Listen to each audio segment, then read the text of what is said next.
tous les internautes de la planète. En tout cas, je suis très heureux de vous présenter cette émission. Et votre émission, c'est Boussole. Boussole, Oezali émission. Oeza conçu pour nous la rabino à chaque fois d'informations, nyonso sur tous les plans, chrétiens ou pas chrétiens. Donc, vous avez toujours le bienvenu dans l'émission Nabino Oyo, Boussole, na Pelenda TV. Et là, on a aussi un Nabino Zali qui s'abonne massivement à Katia site parce que nous sommes tous à la Moussala. Sans Bino, nous sommes tous à la pasteur ou prêcher sans fidèle. Et sans Bissopé, Bino moyen besoin d'informations. Oyo et comment la Bino Nangonga ya Muke et Zalité. Alors, Bissona Bino aussi à tous à la mariage. Le lot, Nazali na Esengo, Yakoyamba Moussali Monene, Yanzambe, pour na Kolobela, na part Yanzambe. Thème tout ça qu'on exploiter le lot, Ezali la position du peuple de Dieu en ces temps de fin. Bananzambe, Sengeli Batambola, Nengeni na Mikolo Oyasuka, parce que tout le monde a trop de contradictions na Katia évangile. Alors, le lot na Yambela Kibino, Moussali Nanzambe, Monene, Oyo, Asepela qui co-partager na Bisso, et l'ongoye moko a se présenter et puis beaucoup découvrir. En tout cas, sans plus tarder, na que vers inviter na pour nous saluer. Bonjour papa. Bonjour. En tout cas, on s'est présenté na batonyo se ba Olanda Bisso. Oui. Comme mon nom est Ali, évangéliste c'est Alain Panzou. Oui. Nazali moi na ya apôtre Atou Abengeni ya église Médessa. Médessa o ezali na mukuse na Moulaï. Ministère évangélique pour la délivrance et le salut des âmes par Jésus-Christ. Voilà, ministère évangélique pour la délivrance et le salut des âmes en Jésus-Christ. Na évité moi petit rappel, église Wane Salami na neni. Bon, église et Salami naba 2012. 2012, donc surtout calculé de 2012 à 2020 et ça lit déjà 8 ans. Voilà, wana ezalaki parenthèse, mais thème tout ça que exploiter les longs émissions en biso, ezali la position du peuple de Dieu en ces temps de fin. Alors première question en évangéliste, d'abord merci ndenge pour répondre à l'invitation en biso. Et première question en la différence ligne eza ko exister entre une créature de Dieu et un enfant de Dieu. Bon, différence elle ko exister entre une créature de Dieu et un enfant de Dieu. Ezali créature, ezali tout être humain créé par Dieu. Oui. C'est-à-dire créature. Donc Zambaza créateur et biso tozali créature ensemble. Voilà. Donc tout être humain créé par Dieu. Donc Dieu est la créature et notre créateur. Nous sommes des créatures. Oui. Donc, enfant de Dieu, dans tout le monde, ils ont bana au babotem na nzela ya mwasi par la chair. Oui. Ndenge uzana maman na papa. Oui. Uzali mwana bango. Alors uzali mwana ya maman tel papa tel. Oui. Mais enfant de Dieu en réalité ali muto abotami na musunité mais abotami na nzela ya molimo. Donc ba yende ba bengi enfant de Dieu. C'est-à-dire moto yo ayambi Yesu Masiya lokola mokonzi pe mobikisi na ye. Na ko landisa masadi abana na koyoka parole de Dieu. Oui.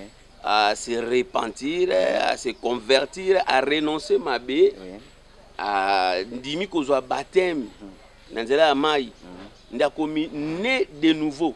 C'est-à-dire muto azali né de nouveau, yewa to bengi enfant de Dieu. Voilà, merci beaucoup pour cette réponse, berger Alain Mamona Panzou. Donc, te comprendre, créature Azanani et puis enfant de Dieu Azali Nani. Alors, et pardon, na tout le monde un peu codifié dans Nzambe, na komemango na ba écrit puisque en réalité le Nzambe est basé toujours sur la parole de Dieu. Surtout suis dans Mukanda il y a Jean chapitre 1 11. Oui. Et Bible le bina bisoboé. Elle est venue chez les siens et les siens ne l'ont point reçu. Oui. Mais à tous ceux qui l'ont reçu, à ceux qui croient en son nom, elle a donné le pouvoir de devenir enfants de Dieu, lesquels sont nés non du sang, ni de la volonté de la chair, ni de la volonté de l'homme, mais de Dieu. C'est ça, être donc un carrément enfant de à Dieu. partir de ces versets bibliques, nous avons trouvé la réponse par rapport à cette question. Merci beaucoup pour cette réponse, berger. Alors, Ndengena Tunaki, quand est-ce que Moutou akoki kobenga mwana ya nzambe so na lobaki yango déjà c'est toujours réponse dans le temps au batisami na libatisami ya mai, c'est alors que ondimi Yesu lokola mokonzi pe mobiti na yo ne na moment bakoki kobenga yo enfant de Dieu. Voilà. Alors question pertinente ezali awa, qui a droit au miracle? Parce que lelo tozomona mutu azosambela nzambe ake kotémoigner miracle ya nzambe na kati église. Ndumba pe avandi na bar, je m'excuse, azwi pe libala kaka na nzela ka ya kindumba wana. Sikoyo nyonso ezaka pe ba miracle. Ye azwi libala kuna koto pe na église, azwi libala. Alors ozo analyser loko wana ndenge nini par rapport au miracle? Bon, kozwa libala eza penza miracle ti. Miracle, les miracles, c'est tout acte qui fait naître l'étonnement. Voilà. Est-ce que je me fais comprendre? Oui, oui, oui. C'est-à-dire, acte nous sommes comme la mouture, ya malam.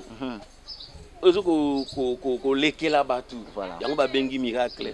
Alors qu'on soit libala, ils ont miracle. Alors, banani bazana droit ya miracle. On a biso nyonso na sa moyo za la chrétien ou non chrétien, ou bien le miracle est réservé uniquement pour les enfants de Dieu? Bon, en ce qui concerne les miracles, les alliés pour na batunion so. Oui. Puisque les diables, Satan, les diables, à cela rappelle un miracle. La Bible lobi na biso yeso lobi elo baso ke na mukolo ya suka batu bakoya na kombo tolaki ba prophète tolaki ba sali to sala ki nzambe to teyaki to sala ki ba miracle na kombo na yo yeso koloba na ebole kabo na yeba ki binoti. Voilà. Donc il ko laksa kana diable a se déguisé en ange de lumière. Il passe la kaba yi miracle. Oui. Et nzambe passe la kaba yi miracle. To moni yango par exemple pour na ko expliciter bien peuple de Dieu. To moni yango na kat na Égypte.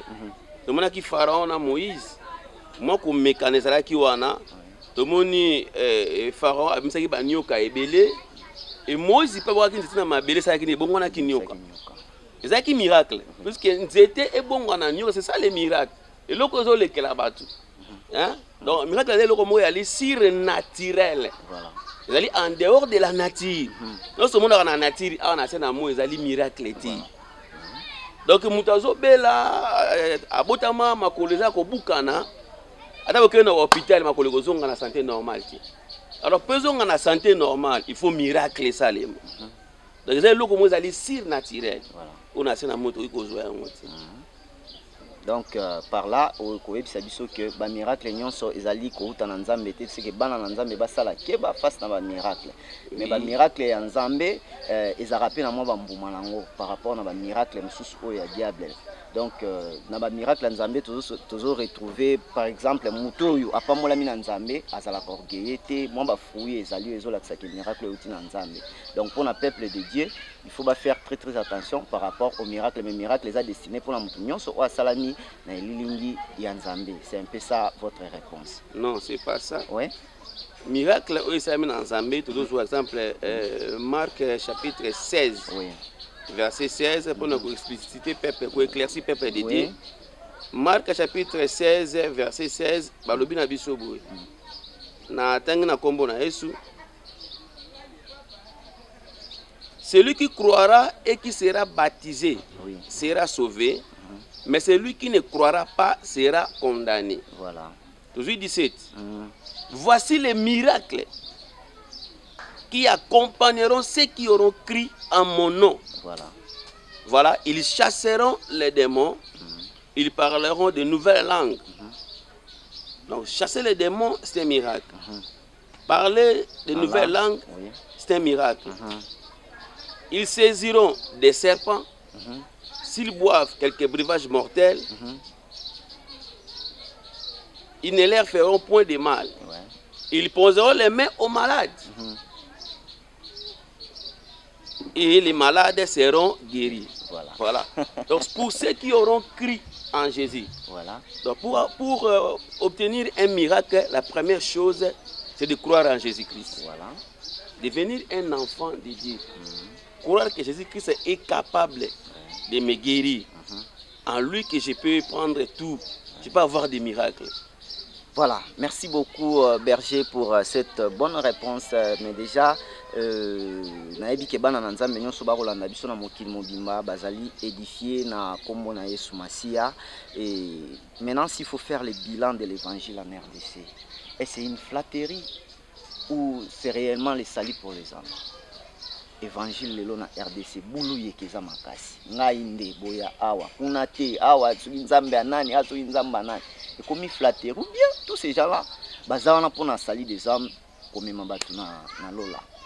Oui, merci pour votre question. Le bilan de l'évangile en RDC, une flatterie ou le salut des âmes. Je peux dire par là, le bilan de l'évangile en RDC, tokoloba ke bilan wana eza penza malamu ti. Tokoloba oui ou non. C'est-à-dire bilan évangile na côté mususu tokoloba ke ezali flatterie. Côté mususu tokoloba ke bilan ezali pour les saluts. Ezali pour les bilan de l'évangile pour les saluts des âmes. Voilà. Na sens ni ezana batu mususu bazo kosala évangile na RDC ezali pour na gagner pain. Nous avons l'évangile à commercialiser comme Yesu Masia. Donc à ce côté ils ont pour na gagner pain. Donc ça l'ensemble pour na libumu na azwa kolia azwa ya kotonga banda kumitu ke botonga sonia ya ba bloko moko éphémère. Ils ont ba bloko ekoleka na yango. En réalité bilan malamu na RDC sengeli ezala penza bilan moko positif na cadre ya ko gagner ne ba âme ko prêcher évangile de Christ. Bato bandimela Yesu Masia lokola mokonzi pe mo bikisi na bango. Voilà, merci. En tout cas, voilà, pour Bakota Lola. En tout cas, merci beaucoup Berger Alain Mamona Panzu pour la intervention. Je crois que Tozo Kokendaka nakati toujours il y a émission en biso. Alors ce qui totali lelo, quelle serait la vraie mission des églises en RDC en ces temps de la fin? Mission nini d'église nyon so bakoko zala nango sikoyo vraie mission ya kosalela pona batango ya suka. Bon, en réalité la vraie mission de l'église à ce moment des temps de la fin, l'église est là seulement pour préparer l'épouse à la rencontre de son époux. Et loko esengeli penza c'est un message à madame l'église na Congo. Pas seulement dans le Congo, mais dans le monde. Dans le monde entier. Voilà, parce que mission tout ça là où il y a d'autant on a lancé un message ça pour l'univers dans son entièreté. Tant que le temps de la fin, c'est-à-dire mokilo qui est comme Nasuka. Voilà. Alors l'église Seigneur est préparé bateau, bateau baye baki nzambe ti baya vers nzambe, wa saneni bakena bokonzi na likolo. Pour la vie éternelle. Et on m'a dit même Jean-Baptiste Andoloba, repentez-vous car le royaume des cieux est proche. Donc c'est ça. L'église Seigneur va dans la repentance. Pas bon la mettre ma, pas écouter en Yesu Masia. Parce qu'il y a dans les airs. Bah au bas bon la mettre mati. Au bas on dit la Yesu Masia c'est le coup la mokonzi mo big sina bango ba sani. Ba okena na lifelo. Or que nzamba na beza batu ba yo kamalo ba nzambe. Batu ba bongo la motima parce que vrai évangile na carte église la évangile à Rome c'est la repentance. Voilà. C'est ça. Vrai évangile de yango. Et ça va bénédiction oui mu Seigneur ça la béni puisque Pierre atuna ki Yesu Masia awa to landi yo to kozwa nini.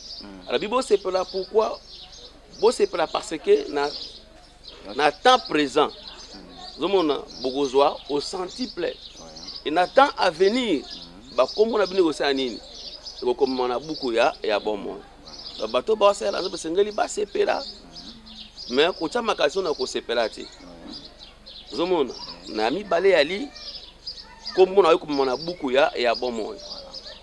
Donc Bible va me canda Matthieu chapitre 6 33 cherchez premièrement le royaume et la justice des cieux et toutes ces choses vous seront données par-dessus. Donc la première chose merci beaucoup, merci en tout cas. Lelo tout ça en réalité moro est universel. Nous sommes face à un fléau qui cause beaucoup de pertes en vie humaine, entre autres c'est le coronavirus. En tant que Congolais, Hein? Est-ce que coronavirus est maladie diabolique ou soit est réponse ya Nzambe par rapport à masumu ya mokili en tant que mutu to mosali na Nzambe? Bon, merci pour la question na yo. Otuni coronavirus ezali réponse ya Nzambe pour na masumu ya mokili ou soit ezali maladie diabolique au Satan? Otuni coronavirus ali et où tu pas à diable, oui, vous allez répondre si Nzambe par rapport à Itambole ya batu ya mabe parce que et toucher monde mobimba na clin d'œil et batu tilelo bazo telingana ka ba osala ni. Oui, tokolo ba on a gagné temps. Sokozui na mukanda ya Ezekiel. Sokozui na mukanda ya Ezekiel utangi na Ézéchiel 14, 13. Oui. Puisque tout ça, Nzambe, vraiment, Bolimbi Simoké. Aujourd'hui, Ézéchiel, chapitre 14, verset 13. Oui. Balobina Bisoboui. Ézéchiel 14, 13. Natang na kombo na Yesu. Oui. Natang na 13 na 14. Oui. Fils de l'homme, lorsqu'un pays pécherait contre moi, oui, en se livrant à l'infidélité, et que j'attendrai ma main sur lui, si j'ai brisé pour lui les bâtons du pain, oui, si je lui envoyais la famine, si j'en exterminais les hommes, oui, et les bêtes, et qu'il au milieu de lui ces trois hommes, Noé, Daniel et Job, ils sauveraient leur âme par leur justice, dit le Seigneur l'Éternel. Toujours dans 19, 20. 19, 20, par le bin Abisoboué. Ou si j'envoyais la peste dans ces pays, oui, si je répandais contre lui ma fureur par la mortalité, oui, pour en exterminer les hommes et les bêtes, oui, et qu'il au milieu de lui Noé, Daniel et Job, je suis vivant, dit le Seigneur éternel. Il ne sauverait ni fils ni fille, mais il sauverait leur âme par leur justice. Et en ce qui concerne le coronavirus, surtout que d'aller à diable, en réalité, ma caméra ça m'a nassé na moi awa. Hein? Nyo c'est ça m'a na mukili. O muta kufa, o muta sala accident, o muta zo balate, o muta kende potote, muta zo botate. Amos 3 et le bin abiso et loko moko te sala m'a na mukili sans que nzamba sala hauteur na yango. Par exemple, soko zui histoire ya Job. Pour diable a côté na vie à Job. On a détruire vie à Job. C'est Nzambe n'a qui permission. Et même le coronavirus. Parce que les diable. Oh, tout le monde est assis sur ça 6. Et zali kanda Nzambe dans tout ça Nzambe ngali hauteur na yango. Nzambe asala kana ba moment moko bo soki masumu eleki mingi. Oui. Masumu ko makasi et abondé, c'est-à-dire est dépassé. Et ben da toujours kanda nani, kanda Nzambe. Yango to mo na Sodome na Gomorrhe bato bakoma ko bana mibali basi na basi e bendi kanda Nzambe. Nzambe asala kinini? Atumbaki mboka na moto. C'est-à-dire auto mona le coronavirus eza épidémie puisque épidémie on va peste la carte Bible peste. Épidémie la peste na moi na province moko na pays des provinces ali toucher. Pour battre sur des pays ali toucher et to bien épidémie.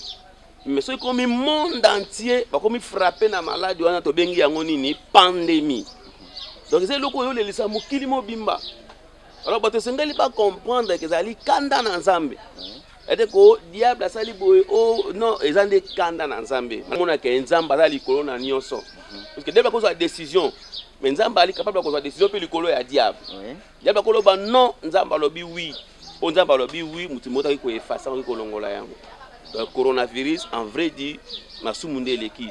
Parce que auto vivre lelo ya li même plus que Sodome na Gomorrhe. Tout le monde loba homosexualité basi bazobana libali ba bana. et banani bandimi yango États-Unis bandimi loko en France donc ba biloko wana ndi ezoko benda kanda na nzambe to mo na Chine sika coronavirus e bandera ki on va ko adorer dragon nzambe lobini il est le dieu jaloux alingaka te ba comparer ba sangisa na mutu bene eloko moko songolo pakala donc na nyoso zomona ozaka kana na nzambe de salete bato ba lela puisque même ba minganga ba luki ba solution ko pesa ba traitement mais aussi mbati oluka ba vaccin et aussi mbati mais ngana be ezala mutu mo ali capable ko guérir bato ezaka nzambe osoki mabe koti ali capable ko bikisa to monaki na désert nyoka ane ko saba na Israël nzambe lobi na Moïse ni sala serpent de rein o ko la serpent de rein o sa nini akobika ali nyoka ya sapona ko détruire les esprits des morts et si okufi ndenge moto mona coronavirus les autres bato bazo kufa mais puissance na terre lobi na biso nini 1000 bakoya na gauche 10 000 na droite bakoya mais ne sera jamais atteint voilà oko komona 1000 bakufi na kanda nzambe 10 000 bakoi ozomona yoko ozala atteint ezo tanga na Ezekiel a tomoni Noé tomoni Daniel tomoni Job bali ba juste bato bakokufa mbango bakokufa ti alors esengeli bato so ba se repentir bazongela nzambe bato baluka longi na nzambe baluka ma na nzambe et à ce moment là tozala lokola Noé tozala lokola Job tozala lokola Daniel. Merci beaucoup le berger Alain Mamona Panzou tozokene malembe malembe vers la fin de notre émission. Alors en résumé nanyonso oto uti kolobela awa les messages clés pour ce temps de la fin pour nabana na nzambe parce que tozochiter déjà vers la fin de notre émission. Message clé pour ce temps de la fin nabana na nzambe kozala nini? Message clé pour ce temps de la fin pour na biso ba na nzambe. Ils ont presque 2 ans de bandits. Ça, c'est que les Agabatuba se repentir. Voilà. Batuba zonga pas en Nzambe. Oui. Ndikozala malam. Tozongela Nzambe, puisque mtaleki Nzambe na kobikisa na kopambola na kopesa bokonzi na likolo azalite. Tozongela Nzambe. La Bible dit que Dieu a tant aimé le monde, il a donné son Fils unique, afin que quiconque croit à lui ne périsse point, mais qu'il ait la vie éternelle. Merci beaucoup. En tout cas, voilà.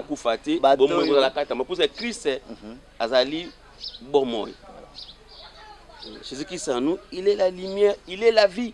Alors, bingana yaki na mokili, pour nous repérer kufati. Mais aïe pour ça neni, abik c'est na kufa, aïe pour appeler ça une vie. Na Jean 10:10. Abi mercenaire akoya na ye. Les voleurs akoya après ça neni, ko détruire, parce que kufa, pour na ko voler, ko dérober. Mais Christ a l'obéi aïe pour appeler sa vie na ye. Ba paté na ye ba comme on a une vie en abondance. Donc on a passé à kufa to joie bon moi. Merci beaucoup le berger Alain Mamona Panzou. C'était vraiment un réel plaisir pour nous de te recevoir dans cette émission. Donc on a évité moi Mote na Batumi Balé et na bana na ope ya Lingomba pour na to clore émission biso. En tout cas ngani na kopesa merci puisque tu yi pa na ngai to luka moya kopesa soit tu vas inviter ngai na sens que ta part ensemble tu peux ça message puisque parole ensemble ils allaient parole les autres ça tout vie mais autres ça pour fâter alors to manga na remercier yo na zo pesa mbote na papa na ngai molimo apôtre à tout à bengeni basali nyonso ba berger Rombo ba évangéliste José ba évangéliste Désiré ba berger Jean-Pi ba berger de donner Malebo et Imbaï ba Kambia ba département et tonga na biso ya Médessa na pesa mbote na ba frère Michel ba mama Pichuna na pesi mbote na ba Kambia ba ya département ya mama ba mama Bibiche mama Igete ba président Jacques Kilamba papa de Batata na pesi mbote na Fredi Ngengo Titi Makaya voilà, na mwasi na ngai oh là là na mwasi na ngai mama Nasha na bana ngai. Voilà, en tout cas ngape na bakisi déjà pour na conclure na émission na biso na bakisi mote ya respect na famille na yo lisusu mobimba mama Nasha Kiki na molonga na yo oyo apesi biso vraiment bana kitoko tozomona Aaron, Israël, Francisca, Samuel et bébé Samuel. En tout cas Nzambe atia loboko na ye likolo na bango nyonso. Donc je crois que tokomi vraiment na suka et puis na mikili ya poto ngai na pesi ya na biso moko ya mwasi Tantine Françoise Rolanda biso en tout cas oyo ndeleki na yo évangéliste Berger maman na Panzu Alain. Alors Berger na ebité soko ko pesa bana Nzambe moi numéro à contact non parce que émission na biso autant to pasaka yango il y a aussi des appels, il y a des suggestions na cadre toujours ya bana na Nzambe ba tout soki bazana posa kozwa yo pona ko édifier ka bango à chaque moment qui bazana besoin ba ko benga na numéro ni. Mais en tout cas, Bino Batunions, tout au beau numéro, allez-y comprendre que le berger est marié. S'il faut l'appeler, il faut l'appeler pour la part de Dieu et non pour des dérangements inutiles, s'il vous plaît. Bon, tenir biso regarder pour moi message, Johanna berger a déjà marié, mais du moins repère sa message parce que Aza on a pour le peuple de Dieu. Allez-y. Oui, numéro de téléphone est 089 89 79 152. Merci na staff mobimba la équipe technique vraiment Nzamba pambola bino. Voilà, alors un numéro oyo berger auti kopé ça on a bobaxika ka plus 243 ozali code na biso ndebo composé numéro oyo apesi bolongo li 0 boche plus 243 bozwa évangéliste ou bien berger na biso papa Alain Mamona Panzu. En tout cas, ça n'est fini pour aujourd'hui car dit-on les bonnes choses ne dire jamais. Si vous avez aimé, dites grand merci aux héros dans l'ombre qui m'ont tenu compagnie cet après-midi. À la caméra, c'était Deraï Pelenda. Je n'oublie pas aussi de saluer Mobali sans pour autant oublier. Je t'aime, c'est avec cette équipe technique que nous avons pu présenter cette émission en bonne et due forme. Sinon, je vous retrouve prochainement et d'ici là, portez-vous bien, restez branchés sur le programme de nos antennes. Bye bye.